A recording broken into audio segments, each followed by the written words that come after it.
Hey everyone, welcome back to Crypto Cash. Thanks again for joining me here. Hope you're having a phenomenal day. We're taking a quick look here again at Bitcoin, seeing what's going on with this massive red candle. Pretty solid sell-off last night, from top to bottom, and this was probably mindful in about 15 minutes. We saw about a 7.5% correction. That was terrible. I saw it just before I went to bed. Really couldn't do too much. I posted last night the total liquidations. We're looking at about $250 million in liquidations in under 1 hour. That is a heck of a lot. All right, so again, unfortunately, some folks got caught in the crossfire.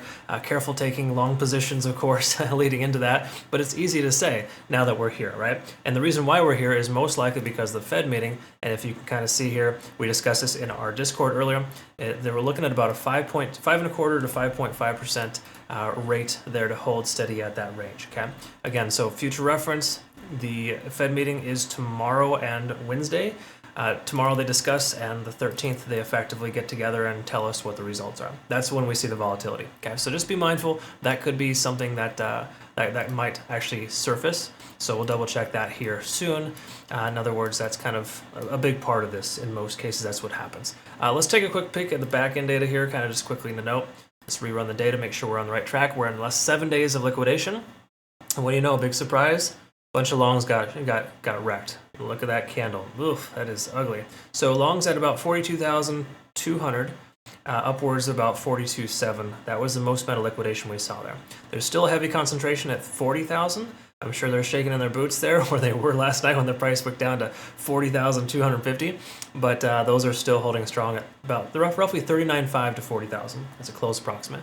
So just bear that in mind. Some shorts right now are probably laughing it up right now at 45,000. Just be mindful. Price could very well recover. Just because this happens leading into an event is more like a fundamental catalyst, if you will.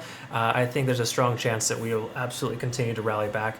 And we'll talk about that in the bigger picture because obviously there is some larger time frame stuff going on here. So this is a big, let's go ahead and start with the weekly, just kind of work our way down.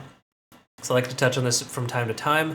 And the weekly time frame, we're in our second swing up from Elliott Wave. In other words, we've got two higher highs and we're establishing our lower high. Okay, so if you kind of see this here, we are potentially at the top at about 44,700.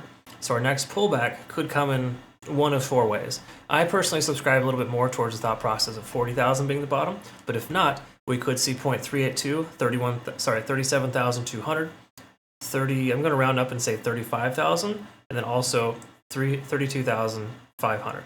I think those are lower probabilities, of course, the lower we go, but based on this uptrend here, this significant 2-week trend that we're seeing here. Oh, sorry, no, it's not 2 weeks. That's 5 months. But regardless of that fact, September. That would be roughly 3 months worth of trading here. We can see the price action could pull back to those levels because, again, it's been extremely bullish over that time frame. So just to quickly note, TD sequential here on the weekly, we got 1, 2, 3, 4. We're 4 weeks into overtime on TD sequential, essentially telling us we've had 13 weeks of very little correction, okay? So I'm just saying if the price corrects itself, it wouldn't be that big of a surprise. It's kind of standard, kind of normal. This is more of a worst case scenario, okay? That's just the weekly time frame, all right? So just to give you a quick little heads up there. We're going to focus today here on the daily and kind of see what's going on, and then just kind of work our way down, of course, as per usual. So looking at the daily time frame here, we are swinging down, of course, for MACD divergence. We were swinging down in the first place. It just kind of might come a lot faster than we were expecting. So just because we are diverging doesn't mean it's going to, and even if we do diverge, it doesn't mean the price is just going to drop, okay? You got to recognize that, but it's kind of just the overall sense when you're overextended for so long, there's only so much you can do, the price will correct itself. Me personally, I do still think that this has a lot to do with what we discussed earlier with the Fed meeting and everything, kind of all the minutes there, inflation, etc., whatever the case is, whatever they discuss, we're going to be able to see what happens at that point. So a lot of times it's best to kind of trade carefully leading into it. So to my community members, if you're watching this, I'll probably have a little bit less signals this week, a little more conservative, if you will, waiting for the for the bottom to not only get in, but also to make sure that we are not shorting the top or longing the bottom.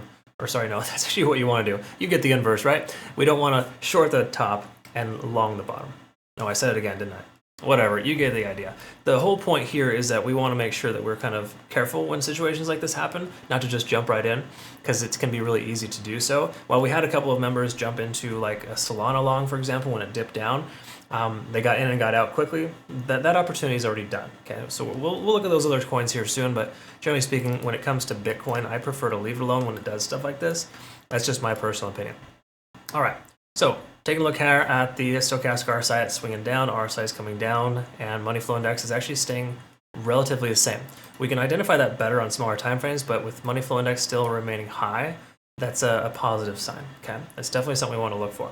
That said, if we take a quick look here at, let's take a look at TD sequential, just to note we came up to a 9, consolidated sideways, now we're one candle into our potential of further correction. So again, if the price continues to correct itself, we could see a 9 down as low as, upper 39,000, 38,000 range. Keep in mind we got a ton of volume support here at about 38 to 37.5. Okay, so a lot of support there. If the price does come down that low, we should experience somewhat of a leg up. The 0.618 level here is about 38,560. That could be a good bouncing point for us. If we take a look here at Elliott Wave, and this is the bottom, then we could establish a lower high and a lower low after that. Okay, so this could be the beginning of an ABC pattern effectively for Elliott Wave. Now we don't know for a fact if this is the highest point that Bitcoin's going to go. We could very well see the price just shoot back up again. But under the impression it doesn't, and this is initially the start of the ABC pattern, we should expect another lower low and a lower high after that. Okay, so just some heads up there. That's kind of what we're looking at there as a worst case scenario.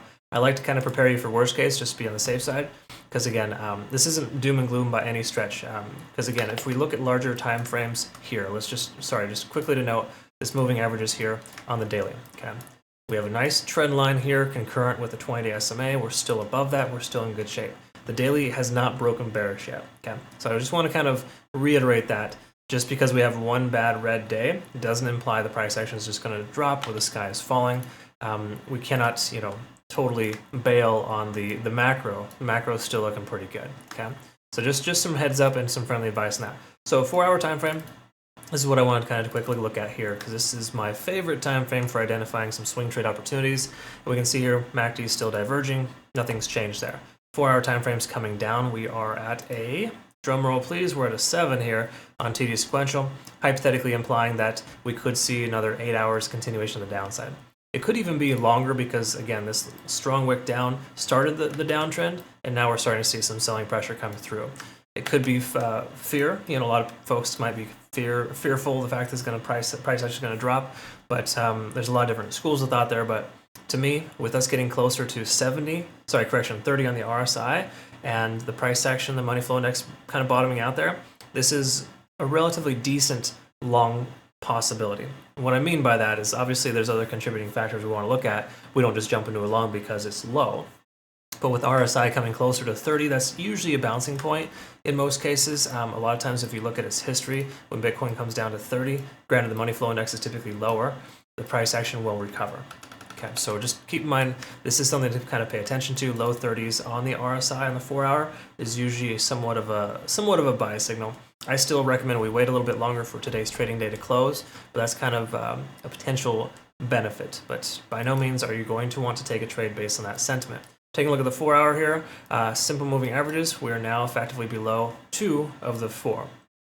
2 are the more important ones, letting us know that we've lost this shorter term uptrend. Okay, so it really just implies that we're in this transitional period. And what that basically just means is you got 3 different phases in any type of market analysis. You got an ascending trend, range-bound activity, or descending trends. Okay. Now, we haven't officially established that this is a descending trend. It's still too early.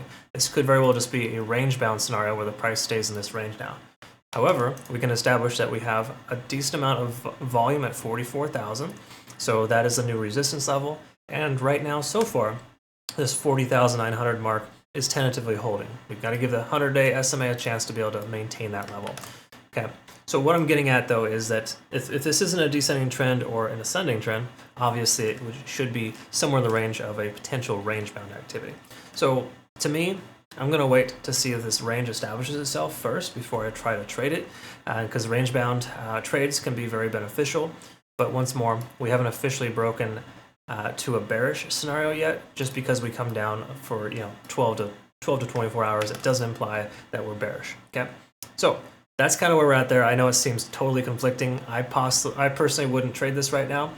We do have a decent amount of increased volume here, but most of that is selling pressure. And ultimately, we're not looking fantastic. We do still have some fair value gap, of course, liquidity above the price action.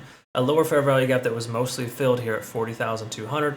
So all in all, there's not really much else to note on the 4-hour except that it's pretty obvious that it's one of those situations you want to probably just leave it alone. The 4-hour time frame gives us too much conflicting information to want to warrant a trade. Okay, so again, when you get this kind of information and you're looking at it, you're like, okay, I can't make a decision. That means you pump the brakes and you don't take a trade. That's really as simple as it gets. All right, let's wrap this up here. Sorry, getting a little wordy. Let's go ahead and look at the hourly and wrap this conversation up here. So hourly time frame is going to confirm that we're bearish. We can see that the lagging span is free and clear of price action 2. So ultimately, if you have a short position open, you leave it open. Do not consider a long position just yet. We're well below the cloud, conversion line is below the baseline, and lagging span is free and clear. So that's 3 out of 3 reasons to leave your long or your short position open, which means it's 3 out of 3 reasons not to take a long position. Okay, I want to emphasize that. Do not take a long position. I hope the price bounces right off this level as soon as I upload the video, just so we're all profitable. Don't get me wrong, but the charts are not telling us anything on the 4-hour and the daily as far as confirming factors, but the hour is 100% telling us not to take a long. That's reason enough for me not to take a long. Now, is it reason enough to take a short? Hypothetically, yes, but also still kind of late in the game. Me personally, I don't like to take shorts this late. I try not to be a late short. I prefer to anticipate with confirmation. We don't have full confirmation that we should take a short because obviously we didn't have that confirmation up here, right? So why jump in midstream trying to catch a falling knife, so to speak, okay? All right, so again, those are my 2 cents. I hope that made sense and I clarified correctly. If you could please do me a favor, like the video, greatly help grow the channel, greatly appreciate that. Then obviously, make sure you comment below if you have some feedback. I'd be curious to hear what your thoughts are, what your positions are too. Last but not least, make sure you jump on over to our Bitunix exchange. This benefit here will be expiring soon. Link down below for that. No KYC, no VPN. Phenomenal exchange, of course, if you're familiar there with them. All right, folks, hope you have a great rest of the day. We'll see you all in the next one. Have a good one. Take care.